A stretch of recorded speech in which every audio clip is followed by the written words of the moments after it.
Welcome back to Outdoors with Larry Ray on ESPN 790 AM, brought to you proudly by the Tennessee Wildlife and Resources Agency. Hey, welcome back to Outdoors with Larry Ray, and appreciate talking to Dr. Bill Dickinson. He's the CEO and founder of Tetra Hearing. Be sure and go back, go to lroutdoors.com, click on the menu, go down there and get the shows. You'll be able to listen to this show as many times as you want to. Should be posted this afternoon, not long after the show. Shelby McCall gets those all out to all of our area outlets, and pretty interesting. Well, a lot of folks have asked, well, we're finally getting fall weather. We've been in summer here.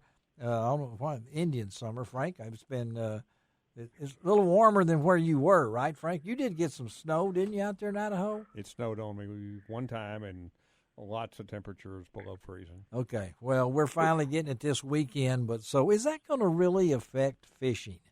So who should I ask? How about David Best at Primary Tackle?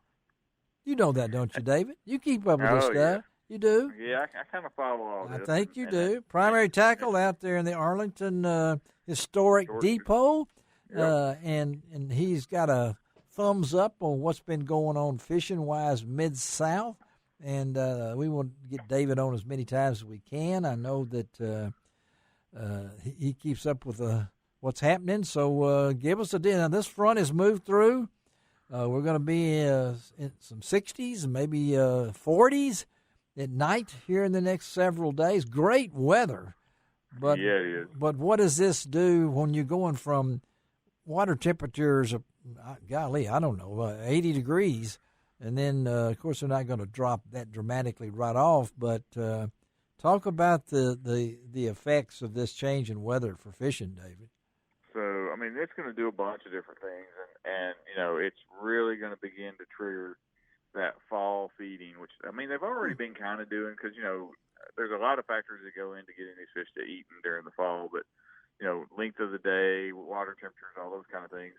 But with these cooler nights, it's going to those shallower water areas are really going to begin to cool off. And you know, we've been averaging mid to upper 70s most places, some low 80s even. Yeah. On these warmer days for October. So, yeah, and you know, this is not that unusual, really. I mean, we have these kind of October pretty regular. It's because where we live.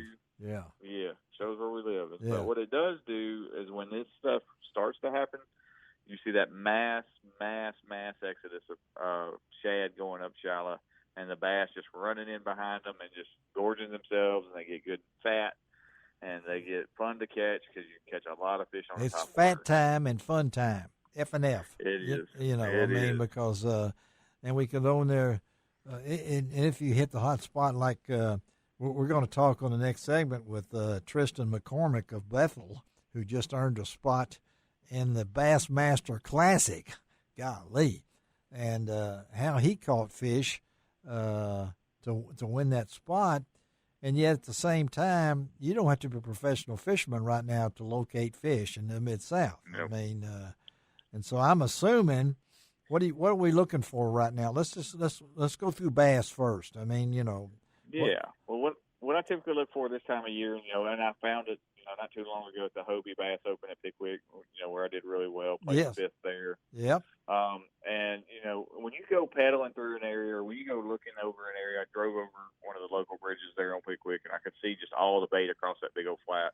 When you start seeing those balls of bait up close to the surface, you know they're getting ready to go shallow, and you know they're beginning to make that move. Yep. And, you know, I got out there in that boat, started paddling around, and I started seeing those flashes off in the distance. And when you start seeing those, you know that you can start going and looking, and you start targeting those areas, and you know you're going to be able to start catching them there. And that's the beauty of it. And that's where it really gets good. And so what are we using when that happens? What baits or what are we talking about there?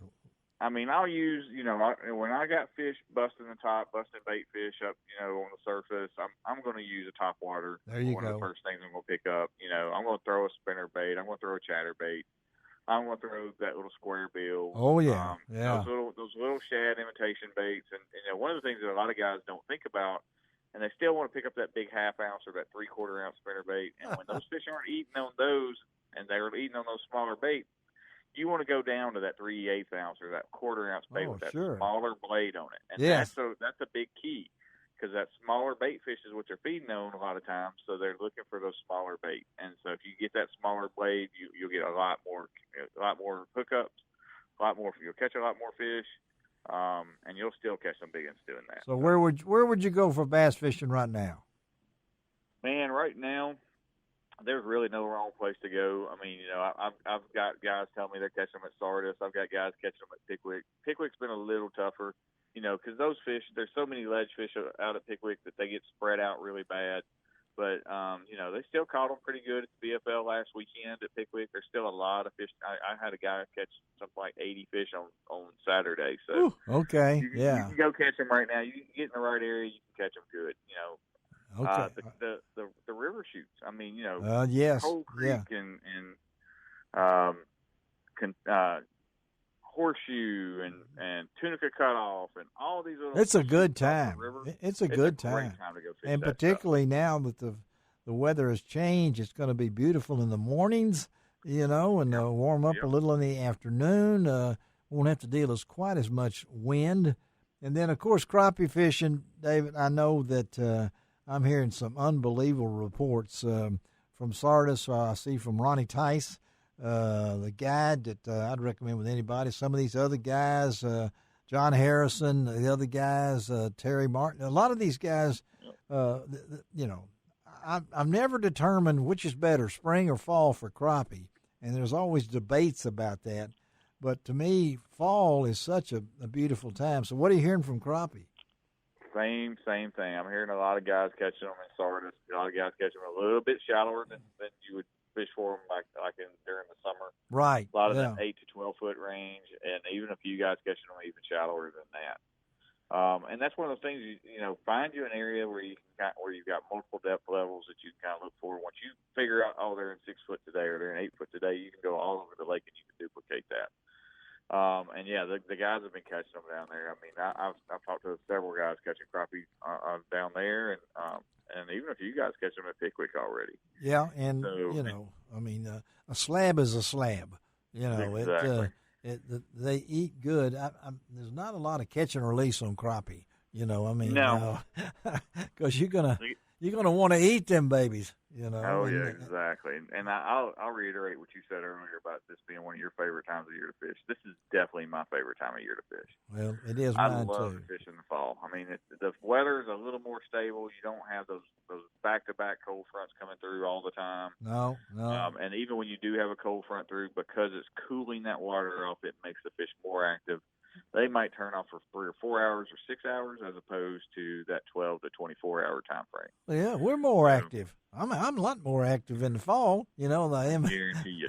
earlier on. Again, we're talking to David Best, our good friend at Primary Tackle out in the Arlington Historic Depot out there in Arlington, and you can go by and visit with David. I know we can talk kayak to you. You got any kayaks left? Or you? We do. We actually still have a few Hobies. We still have a few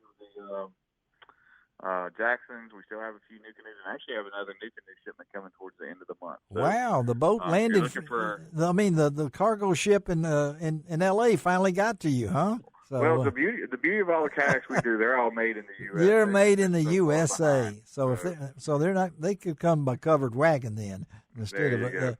And he just rolled off a whole bunch of them there. And if you're looking for that great gift for the fall, there's nothing better than, man, when I drive through Shelby Farms now on Farm Road, I cannot believe how many kayaks are on the water. And I don't mean the ones that they rent out there, those kind of things. But that's a place, folks, if you just want to learn. Another place is Herb Parsons, right? Oh, yeah. I mean, and David will show you how to use these. This is not like I still like to know what I'm doing. When you buy something and bring it out of the box and go the first time out there, David will show you all the tricks and everything that goes along with it, because it's a fun thing. And now they're so, my gosh, in the last 5 years, the change from the pedals and everything else. The whistles and all these different kind of things. They almost look like that that bike that some of these people ride. They're sitting down where they're leaning back, and they're riding around on that bike on the ground like thing. But it's a kayak. So so you got them. Come see you. So what's the store hours? Store hours are Monday through Saturday, 10 to 6, Sundays 12 to 5, and it'll be one of us are always here from my family. They sure are, yeah. Come see one of the best family and come see us. Come buy some fishing tackle. Come look at some kayaks. There's lots to choose from out here. Well, David, I hope you don't mind, but I'm going to send out on this show prayer requests for your wife, Laura. I appreciate folks, that. David, Miss Laura's had a rough time, and David's dealing with a lot of things out there, but just put Laura Best on your prayer list. I know I got a lot of prayer warriors out there on that, and I know David would most definitely appreciate it. David, thank you, man, for being with us, and we'll stay in touch, okay?